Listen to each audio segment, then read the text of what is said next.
So final kind of question for both of you. We've talked throughout, this conversation about some of the potential, the idea of when we really learn that balance between hybrid and virtual and in person, and have that hybrid approach. And, when we maybe aspirationally start to get into the, cross-departmental and multidisciplinary visits, all of these things sound really exciting. I'm also curious about what are some of the other concerns you have about us, not quite getting it wrong, getting it right.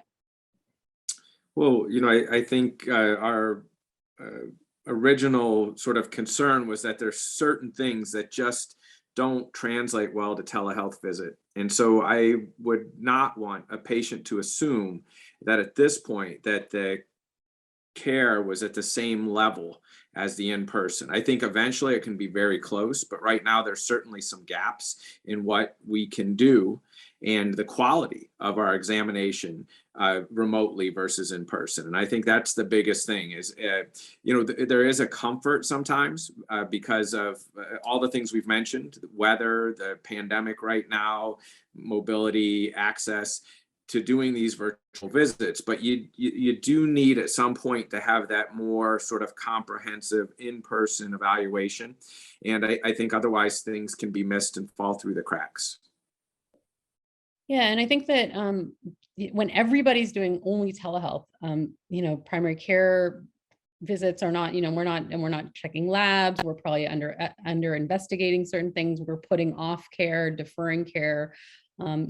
Parkinson's is a complex disease, and the patients that get Parkinson's are often in age groups where they can get a lot of other things too. As we age, we're at risk for, strokes and heart attacks and other things that happen. And with the pandemic, we're seeing a lot of stressors that have increased, and some of these things have gone up. Cancer, has not been, people aren't not getting cancer because of the pandemic. We're not screening people, we're not detecting these things, but sometimes these diagnoses are being missed. So it's important that you seek care as you would for the normal screening things. If you've been bad about going in for your mammograms or your colonoscopies, I would highly urge you to try to catch up with those as safely as possible, because we are, as neurologists, sometimes trying to, find things. We might find something as we're probing, and then we don't have the ability to know that all these other body systems are being well taken care of. And I have actually in my clinic seen in the last week or two,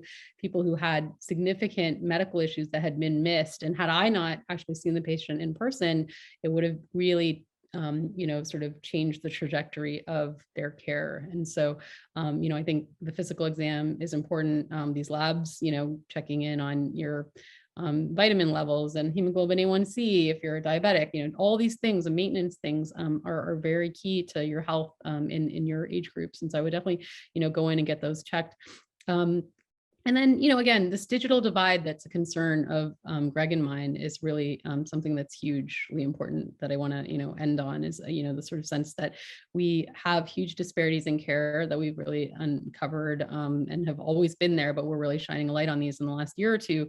If we continue to have technology that provides more care to people that have access to them, and then a lot of people who don't have access then are really left out in the dark, be it geography, be it tech savviness, be it mental state. If you're cognitively not very able to connect to this technology, then we can't see you. It's just the truth. And so we can't access you to make these visits, and so we really are missing out. So I think that we really have to think about who is not being served by some of this, and find ways to provide education for people to be able to connect if there is a tech savviness issue, or bring another provider like a home care or somebody or the other, whatever, to facilitate these visits so that people with cognitive issues or other issues can, have this technology available to them. And then I think that the push for